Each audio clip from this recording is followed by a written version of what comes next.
Hey guys, you know that movie Forrest Gump? I went to go see the president again. Well, I'm on my way up to my parents' house again. And but anyway, but I saw something very interesting on YouTube. I came across this this tennis player who, he looks like he's in his late 30s to early 40s. He started, I think, when he was 33. He has played like 4.5 NTRP players, and he has played a division, at least one that I know of, a Division I tennis college recruit, okay? And he beat the 4.5 split set, and he split sets with the Division I recruit, and she took it in the third set, 10-point tiebreaker. But there's a point behind all this, okay? He is very unorthodox. He is like a human backboard. He gets every darn ball back. He's going to make you hit that extra ball.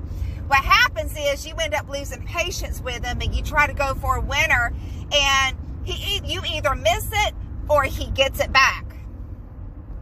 So, so he's not flashy. His technique looks terrible, but he wins matches and he gets the job done.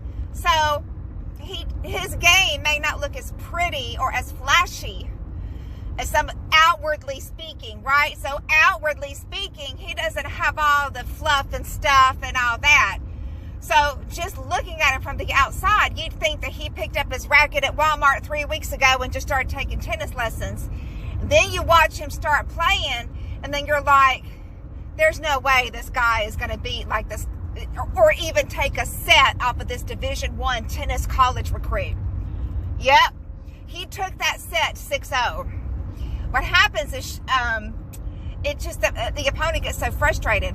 Well, spiritually speaking, when we're resting in Christ, outwardly speaking, it doesn't seem like we're doing anything. It doesn't seem like we know what we're doing at all. It doesn't seem like we're winning at life, because it doesn't seem like we're doing anything, right? It doesn't seem like we're racking up points with God for favor, right? Because we're not working for a wage. But inwardly, because we're hidden in Christ, and because we are of the 8th day, there's a source within us, who is Christ himself, Christ in us, the hope of glory, who is putting forth his work. No, it's not flashy. No, it's not to please men. No, it's not pleasing to the carnal eye. It's not. But that is the type of hidden work in God's eyes that counts, that has eternal value.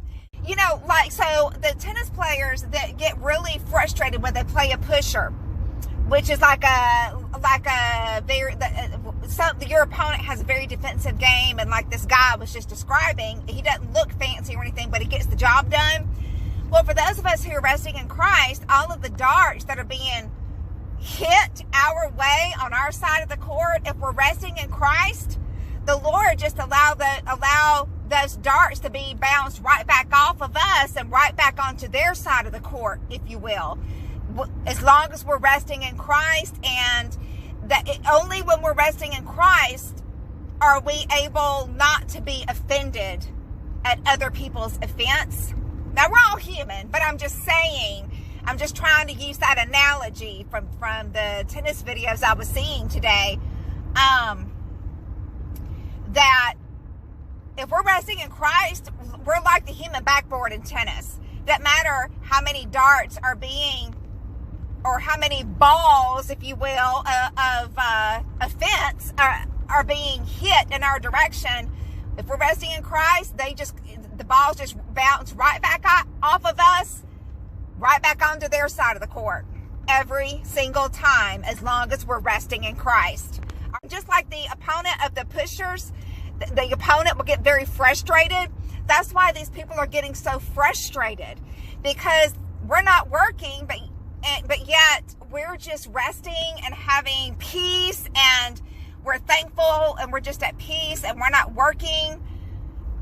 And yet here they are working so hard to try to get, or to try to hit an offensive ball on our side of the court that in their opinion would be like a winner or something. And for those of us who are resting in Christ, it's frustrating them because they can't hit any offensive balls that are in their eyes winners, which, you know, and of course we're not looking for arguments. I don't want to win an argument. I want to win Christ. You know, all I want is to win Christ. For those of you who like to play tennis, you got to check the links in the description box below, because you're going to be amazed. You might have already heard of him. And I don't mean, I admire the guy. I mean, he's my inspiration to never give up, right? I'm just a ladies 3.0. But, you know, it just reminds me to just get out there and have fun, which I am. I'm having fun. But that my game doesn't have to look like a 4.0, or it doesn't have to look like a college tennis player or anything like that. Not that it ever would, but I'm just saying, you know. But you got to check this guy out. He has hidden skill, and he's got mad tennis skills. They just don't look flashy, but he's got skill, because, yeah, he is amazing in his own way. All right, guys.